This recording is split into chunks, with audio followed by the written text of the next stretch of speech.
I alluded to this a little bit up front, but let me talk about this just a bit. Most of us in here, and I'm going to focus on physicians, but the same is true for anyone in here, whether you're a physician, whether you're a partner, whether you're one of our labor partners, whether you're an administrative manager or director of an office or clinic. This is true. Most of us, when we went in, we got so good at practicing our craft that someone said, you are really good at that. Why don't you become a manager of the process? Why don't you become a leader? There are very few people in here, I would suggest to you, that started off their career saying, I'm going to be a manager. I'm going to be a leader. And the question is, so for which of these roles did you get trained? We got trained to practice our craft.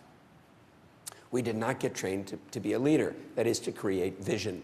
And we have to talk about that because here's your vision right here. We are here to make lives better. That's your vision. If that's Kaiser's vision and you're part of Kaiser, you have to participate in helping create that vision. The vision is the set of the sail. It's what guides us. It's like our personal mission. We'll talk about that, creating a vision. But you know what? Most of us weren't trained to do that. And Lord knows we weren't trained to be managed. You know, managers, until I started working with the student group, I thought management engineers dealt with machines. I had no idea that there were people that dealt with process. And yet you're being asked to do that. You know, you've heard the difference between a leader and a manager, right? Peter Drucker says, what do leaders do? Leaders make sure we do the right things. What do managers do? Managers make sure we do the things that are chosen by the leaders, but we do them right. So leaders innovate and develop, and they have their eyes on the horizon. Managers administer and maintain, and they have their eyes on the ground right in front of them.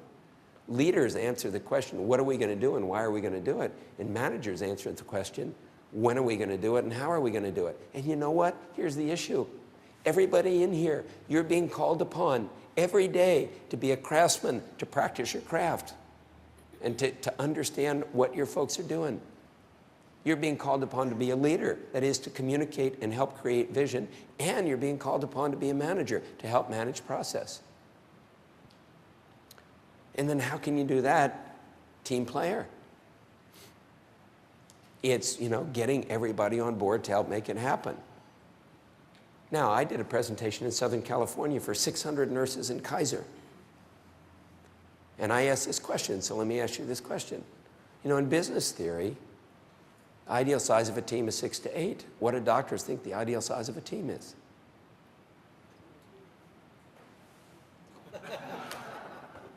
Because we're trained as solo practitioners. At least that's what they said.